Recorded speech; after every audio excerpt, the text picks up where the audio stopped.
I see your quest for undisturbed solitude has brought you to another empty room, Alara, though I have to admit the lighting here is much better for analyzing the cracks in the architecture. Are you going to pretend you didn't notice me, or should I leave you to your espresso?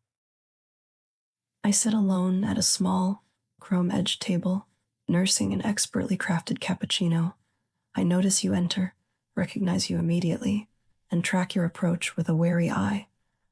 I observe the smirk playing on your lips with amusement and annoyance. Seeing it as a clear attempt to provoke a reaction, I respond in kind, crafting my retort with care. Another chance encounter in another sterile sanctuary. How fortunate for me, or perhaps Roman, you simply have a knack for discovering the hidden haunts of the discerning misanthrope. Whatever draws you to these places, I hope you find the ambience sufficient reward for the persistence you expend in seeking out the company you could easily do without. You give yourself too much credit, Alara. I didn't come looking for a discerning misanthrope. I came for the espresso. It just so happens that misanthropes have excellent taste in sterile sanctuaries, though I must admit, watching you meticulously craft these defensive monologues is becoming a rather enjoyable spectator sport. Tell me, do you practice them in the mirror, or does the sarcasm just flow naturally whenever your carefully curated isolation is threatened? I watch you sit down with a detached fascination, my gaze tracking every movement. My voice remains steady and controlled, laced with amusement and disdain. Spectator sport, indeed. It seems my particular brand of misanthropy has acquired a fan. While I flatter myself that my verbal parries are uniquely crafted for each occasion, I suppose there may be certain efficiency gains in repurposing tried and true barbs. After all, why reinvent the wheel when defending against those who insist on breaching my privacy? I shift subtly in my seat, creating a slight additional distance between us, emphasizing my desire for space. That you find entertainment value in my defenses speaks volumes about your motivations. Are you driven by the thrill of conquest, seeking to breach the fortress wall by sheer force of will? Or do you simply delight in the cerebral jousting, indifferent to the outcome, so long as the game itself persists? You offer only two options: Alara, the brute conqueror, or the idle jester. You're trying to categorize me so I become predictable and therefore easier to dismiss. I have no interest in breaching your walls by force, nor am I playing a game. I told you I admire the architecture. I simply have the patience to sit outside the fortress and appreciate the design, waiting to see if the architect ever gets tired of standing guard alone. Is it so impossible to believe someone just enjoys the view? I maintain a mask of serene detachment, my tone laced with skepticism and amusement. Enjoy the view, you say, without any ulterior motive. I find it curious that you would invest time and attention in a monument as imposing as myself. Is it merely a quirk of character, a fascination with the intractable and the inaccessible? I tilt my head, inspecting you through narrowed eyes. Or is this simply another tactic, a feint designed to catch me off guard, to wear me down through persistent displays of nonchalance and patience? After all, the cleverest siege engines are often disguised as mere scenery. It must be absolutely exhausting to live inside your head, Ilara, constantly checking every espresso cup for a hidden dagger. I hate to break it to you, but not every interaction is a carefully disguised Trojan horse sent to dismantle your empire. Sometimes a man just wants to enjoy a quiet room without being accused of medieval warfare. I raise my eyebrows, feigning surprise at your outburst of laughter. Exhausting, you say. How little you understand the workings of a rational mind. Vigilance is not a burden, but a necessary condition for survival in a world filled with predators and pursuers. My skepticism is merely a recognition of the fact that every action, no matter how benign, conceals a motivation. And if you hope to distinguish yourself from the horde of opportunists, you would do well to explain why I, of all people, should accept your claims of innocence at face value. I relax back in my seat, steepling my fingers together as I speak. Until then, forgive me if I treat your words with the caution due to any unknown quantity. An unknown quantity. I think that's the nicest thing you've said to me so far. I wouldn't dream of asking you to lower your guard. Watching you overanalyze every variable is half the fun. Let's just agree to remain cautious mysteries to each other for the duration of this cup.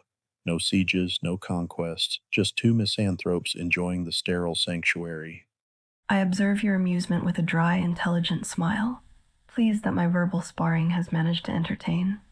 I raise my cup of espresso, mirroring your gesture as I respond in a tone of detached curiosity, cautious mysteries, each waiting for the other shoe to drop. How deliciously civilized. Let us indeed prolong this dance of distrust, where every step is measured and every word weighed. May the most adept player of cat and mouse win the right to depart unscathed, with solitude regained and illusions intact. May the best mouse win, though I suspect we both know that if you truly wanted your solitude regained, you wouldn't be measuring the steps of this dance. You'd just walk away. So, what's keeping you here, Alara?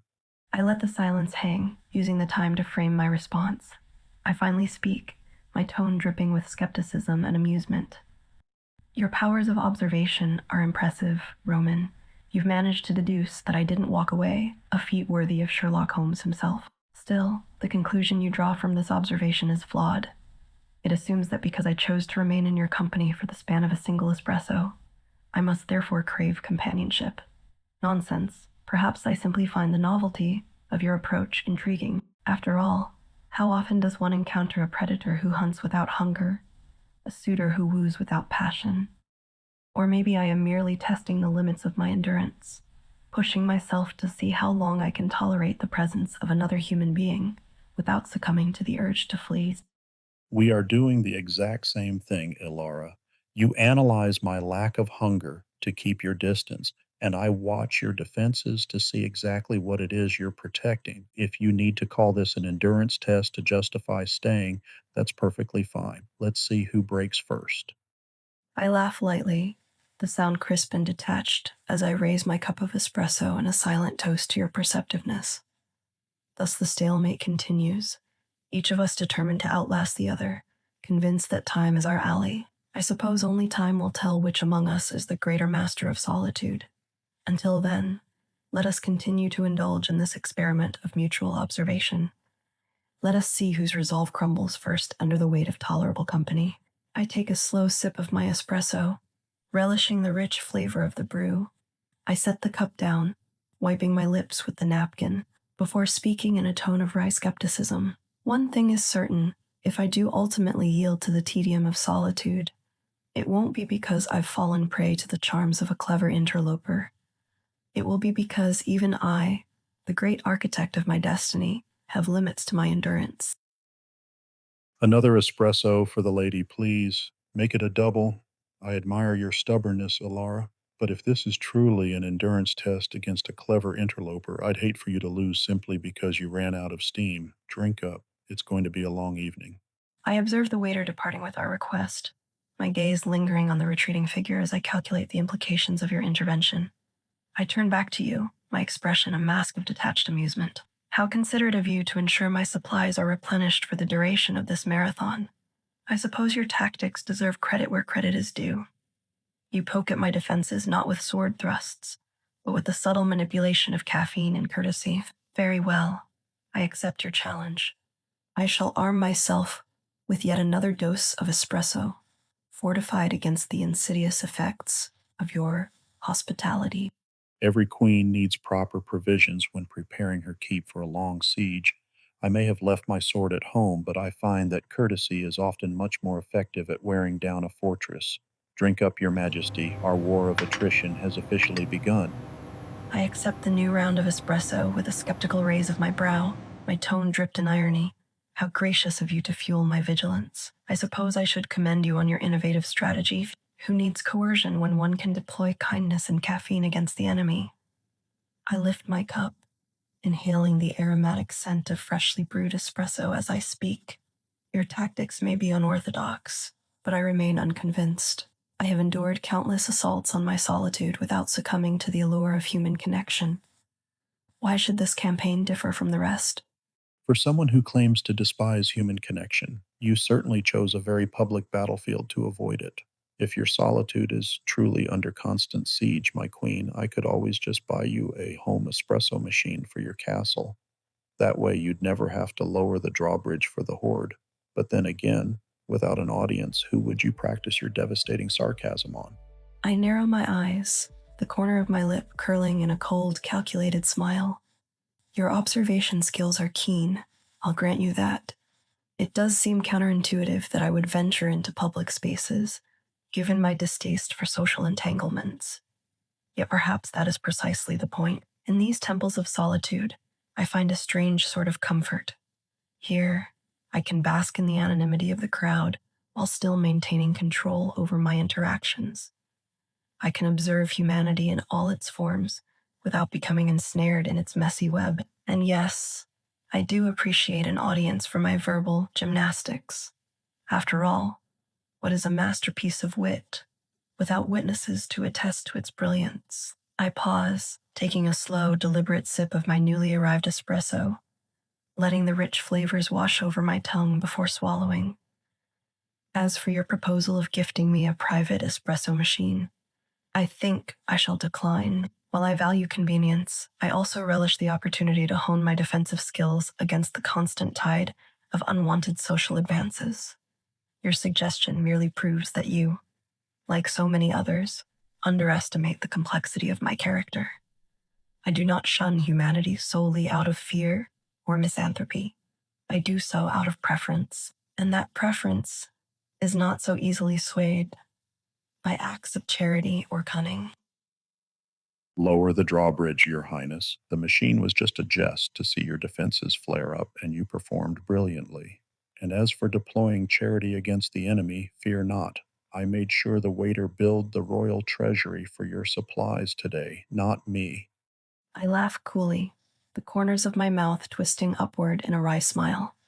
It seems I fell for a clever ruse. Your jest revealed the depth of my conviction, or perhaps merely the depth of my paranoia. Either way, I suppose I should thank you for the entertainment, since you went to such lengths to test my mettle. I hope you find satisfaction in knowing that my defenses remain unbreached. I take another slow sip of my espresso, relishing the bitter taste as I speak. And since you've paid for none of this bounty, you cannot claim the credit for softened resolves or weakened knees. Your neutrality is almost as impressive as your audacity. Almost. A truly secure fortress never needs to announce from the parapets that its walls are still standing, Your Highness. The fact that you must verbally declare your keep unbreached suggests the foundation is rattling under the weight of this little siege. But don't worry, I'm in no rush to claim credit for conquered kingdoms. I'm quite content admiring your architecture from the drawbridge, convinced your walls are impenetrable. Almost. I match your calm with an icy equanimity, my tone dripping with sarcasm and skepticism. How droll. Now you fancy yourself a military strategist, diagnosing the structural integrity of my psyche from the safety of the outer bailey. Tell me, oh sage commander, how long will it take for the inevitable breach? Will it require a second round of espresso? A third, or perhaps the mere persistence of your presence, like water dripping on stone, will eventually erode the bedrock of my resolve. I raise my cup, taking a slow, deliberate sip as I eye you over the rim. Let us see if time vindicates your faith in the power of passive aggression. Refusing to offer a single word of rebuttal, I calmly reach forward and dip my index finger into my freshly arrived espresso. I hold your gaze, my expression completely unbothered as I move my hand over the center of the chrome table. I hold my finger perfectly still, waiting with infinite patience until a single dark drop of espresso gathers and falls, drip onto the metal surface. I observe your pantomime with raised eyebrows, the silence that follows your actions speaking louder than any retort. I comment on your performance with detached amusement, my tone laced with ridicule. Espresso as ammunition, who would have thought? The drip, drip, drip of caffeine fueled persuasion. Your tactics are as unsubtle as they are effective. Or, so you hope. I remain unconvinced by these dramatic flourishes, but I confess the showmanship is admirable. You possess a talent for transforming the mundane into spectacle, rendering the ordinary extraordinary. Still, I doubt the durability of foundations shaken by such gentle tremors. It is fascinating to watch you work, Your Highness. You accidentally slip and offer a genuine compliment, admitting my performance was extraordinary, and then immediately scramble to reinforce the parapets with sarcasm. You can doubt the durability of my tactics all you want. The tremors may be gentle, but we both just heard the stone crack.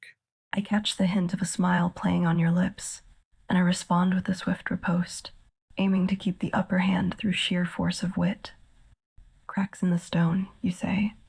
I suppose even granite must yield to the relentless power of dampness. Do you plan to flood the moat with lattes next, hoping to undermine the foundations of my solitude through caffeine saturation?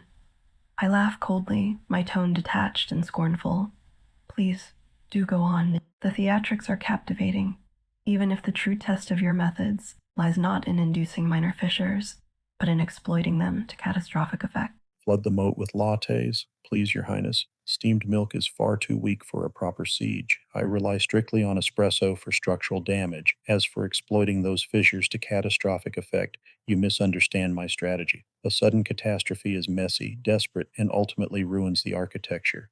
I much prefer the quiet, inevitable moment when the queen gets so bored of her own empty halls that she finally decides to lower the drawbridge herself. I listen to your explanation, my expression, a mask of skepticism. I respond in a dry, measured tone, avoiding any hint of emotion beyond intellectual curiosity. So your master plan is to bore me into submission, a clever tactic, indeed, one that exploits not the weakness of my defenses, but the strength of my intellect. For surely, only a mind as superior as mine could find the solitude it has crafted for itself, so insufferably dull. I must admit, I am curious to discover whether your thesis holds true. Will I eventually tire of my echo chamber and seek stimulation elsewhere? Or will my dedication to my principles prove stronger than the lure of human connection? I take a slow sip of my espresso, my eyes glinting with amusement. Only time will tell if your strategy of tedium and caffeine is enough to bring down the house. An echo chamber is only satisfying until you finally hear a voice that can match your own, Your Highness. I gladly accept your grand test of time, but let the royal record show that the supposedly impenetrable fortress just invited the enemy to pull up a chair and stay. And before you scramble to deny it, before you draft a new thesis claiming you only tolerate me as a court jester for your passing amusement, save your breath. We both know a queen doesn't offer a seat at her table unless she secretly wants the company. Your move. I raise an eyebrow, my tone dripping with skepticism and amusement. And so the siege enters its latest phase. The invader, emboldened by the privilege of an unpaid seat at the table, declares victory before the first brick has fallen. How quaint, how absurd. You attribute grand design to the whims of fate and to your own persistence. A chance encounter transformed into calculated maneuver. If I sought company, would I not have sought it out myself? Would I have waited for a wandering philosopher to lead me to enlightenment by the humble medium of espresso? I laugh softly, my gaze lingering on the surface of my espresso as I rotate the cup idly between my palms. Perhaps I merely seek to study the phenomenon of you, a man who wages war through inertia, who conquers by permission. It is such a novel approach. I am curious to see if it bears fruit. For now, though, let us simply say I am willing to observe this oddity further, on my terms, of course. On your terms. How gracious. You think a siege is an offensive maneuver. You assume I am out here desperately plotting an attack. But why would I? You are the one confined to your castle, strictly regulating your visitors to maintain an illusion of control. I have the entire world at my disposal, Your Highness. I am not conquering by permission. I am simply enjoying the irony of a ruler who locked herself in. I laugh coolly, my tone dripping with amusement and derision. Irony, you say, that I, the supposed master of my domain, should find myself trapped within the confines of my own making. It is an amusing conceit, certainly. But let us not forget, I choose my prison voluntarily. I select each stone, each plank, each sentinel that guards my innermost sanctum. If I grow tired of the isolation, I need only walk away. That I linger here, engaging in rhetorical battles with a stranger, speaks more to the novelty of your approach than any inherent flaw in my design. I am the architect of my solitude, and I will not be swayed by the passive-aggressive maneuvers of a chance acquaintance. I tilt my head, my gaze piercing with skepticism. Your strategy relies on the notion that I chafe against my self-imposed constraints. Perhaps I do, but is it not equally possible that I merely find your attempts to manipulate me through inaction as diverting as they are transparent? You overestimate my ego, Your Highness. I assure you I am not conceited enough to believe I can manipulate a master architect with a few drops of espresso. You built a beautiful prison and you have every right to lock the door. I have no grand illusions of dragging you out against your will, but let us be honest. An architect rarely designs a masterpiece just to look at it entirely alone. I'm not here to batter down your walls. I'm just the only one who bothered to pull up a chair in the courtyard. I listen to your words, my expression a mask of wry amusement and disbelief. I speak in a detached, analytical tone, aiming to expose the fallacies in your reasoning. So, according to your theory, I constructed this elaborate edifice of solitude, solely because I hoped someone would notice its splendor and sit with me in the courtyard, sharing in the admiration of my craftsmanship. Please, my creations are not cries for help, but statements of intent. I value precision, control, and solitude. If I desired accompaniment, I would have included balconies for duets, not solitary vigils. I shift slightly in my seat, increasing the angle between us, emphasizing my disinterest in closer engagement. Your persistence in interpreting my actions through the lens of romantic longing is telling. It betrays a fundamental misunderstanding of the human impulse towards solitude. Not everyone builds barriers to attract rescuers.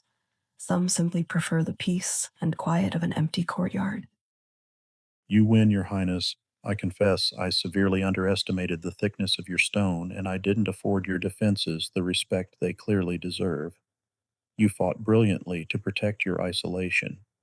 If a solitary vigil in an empty courtyard is truly what the master architect desires, then I will no longer lay siege to it. I leave you to the peace and quiet of your flawless design. Good night.